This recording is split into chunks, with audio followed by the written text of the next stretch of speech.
What is poppin' YouTube? Back again with another video. Today we're doing my top 5 dead zone running backs in 2023 fantasy football that I'm loving drafting everywhere that has high end potential to put up solid fantasy points and or elite level fantasy points in 2023. Hit that like button, hit that subscribe button. Best free way to support the channel. We're growing like crazy. I want you guys all in this community. Let's go.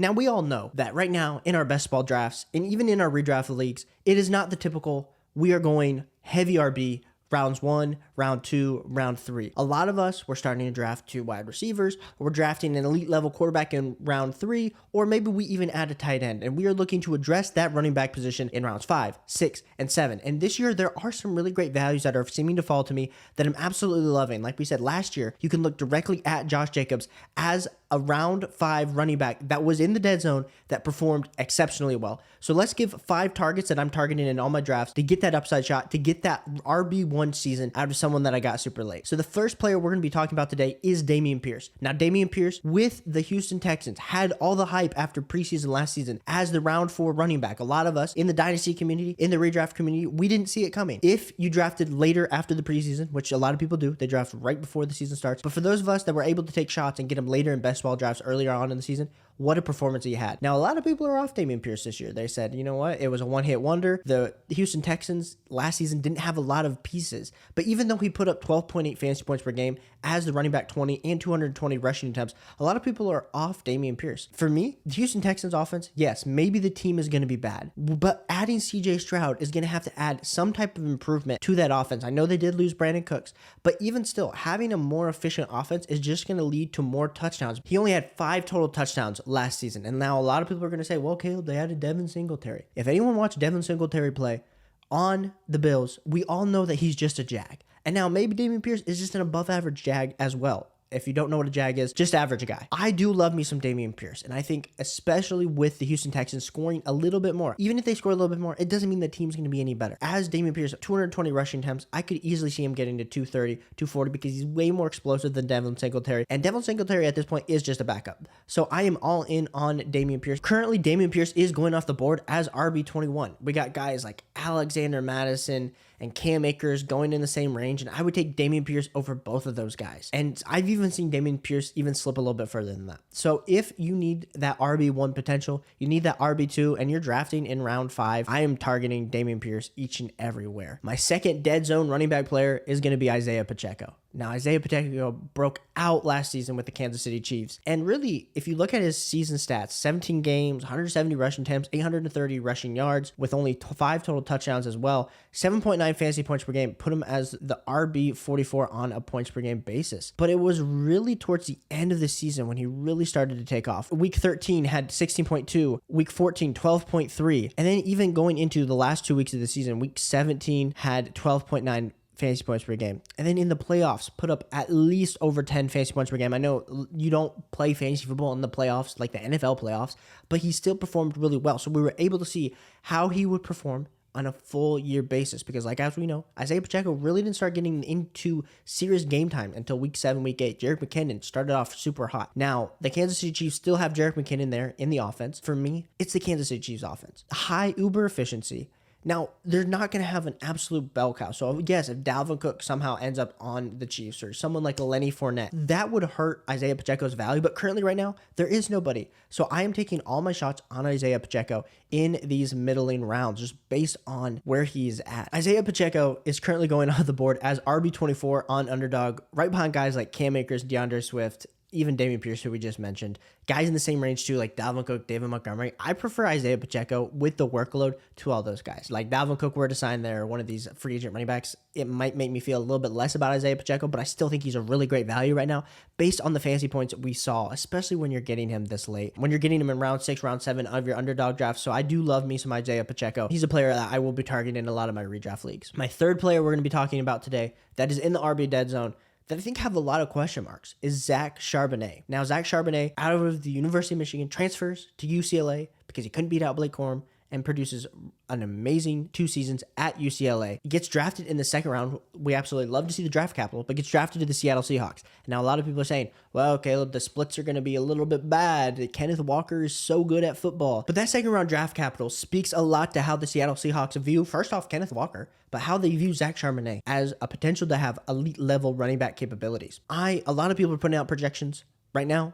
And one of the guys that I love to see is snap projections, because a lot of people are saying, well, Kenneth Walker is going to get, 65% of the touches, 70% of the touches, and Zach Charbonnet is only going to get 30. If we look at Mike Clay, in my opinion, Mike Clay has the best type of projections. He is projecting that, of course, Zach Charbonnet is going to play 14 games directly at his snap totals. I think this is really the difference too. So he has Kenneth Walker with 224 rushing attempts. He has Zach Charbonnet with 136. But when we talk about receptions, he has Zach Charbonnet getting 25 receptions and finishing as the RB41 in PPR. Now, that's not great. That's not great compared to currently where we're looking at Zach Charbonnet in underdog drafts. Currently right now in underdog drafts, Zach Charbonnet is going at RB32. But as we've seen before with Kenneth Walker, all it takes is for Zach Charbonnet to start 3 or 4 games for the Seattle Seahawks this year for him to return elite level value. And I love taking these late round shots on these running backs that we don't know. Zach Charbonnet, for all we know, could be better than Kenneth Walker. And all it takes is one injury, one amazing game from Zach Charbonnet for all of a sudden Zach Charbonnet to be the bell cow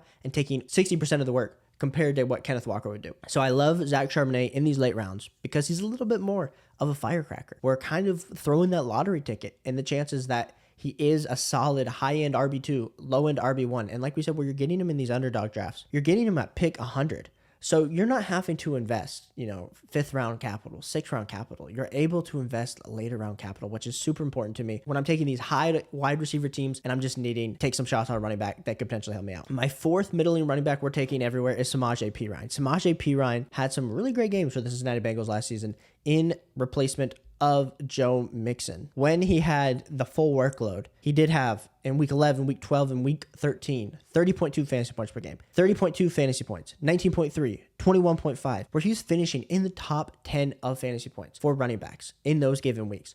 Now, he is going into a system where Russ hasn't been cooking. The person that he's going to back up, Javonte Williams, is coming off a major injury.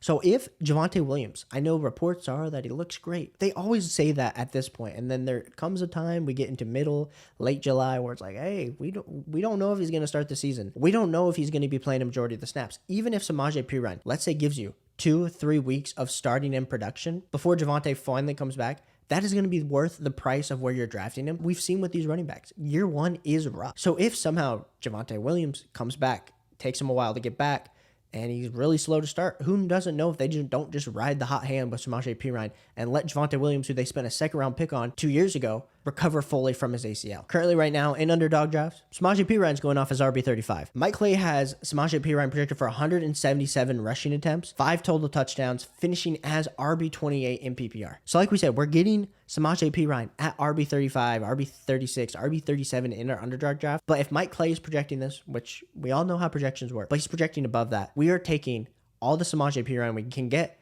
because we have seen the ability for him to flash when he is the full-on starter in an NFL offense. My 5th and final guy that we are taking in the RB dead zone is going to be Malik Davis, backup running back for the Dallas Cowboys. Malik Davis, there was a lot of us last season, especially in dynasty leagues, when the running back position was super depleted. We were in our fantasy football playoffs, and a lot of people on Twitter were talking about start Malik Davis in the game against the Tennessee Titans because Tony Pollard was out, Zeke was out, and a lot of us, we needed somewhere to go. And the reports were that he was going to get a ton of touches. And it didn't necessarily happen. He only put up 8.2 fantasy points. I will say I started him in a few leagues. It was a little bit depressing. But why do I think Malik Davis is a great value? For me, he was an undrafted pick out of Florida. He is 24 years old. 5'9", 202. Reports out of Dallas camp last season were saying that Malik Davis had just as much juice as Zeke. Now, that wasn't a lot to be said because we all saw how Zeke was performing at this late point in his career. As an Ohio State fan, it's really sad to see, but it happens to all running backs. Malik Davis is currently in line to be the backup running back to Tony Pollard in a Dallas Cowboys offense with Mike McCarthy, who loves to run a running back by committee. I think Tony Pollard deserves to get most of the touches.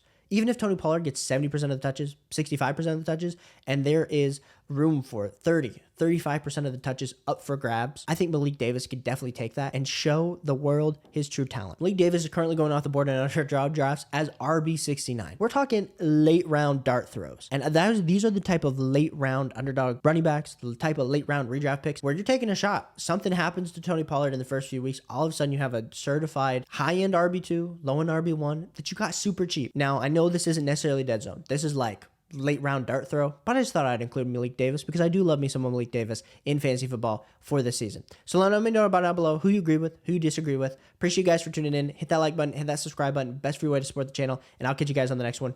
Peace.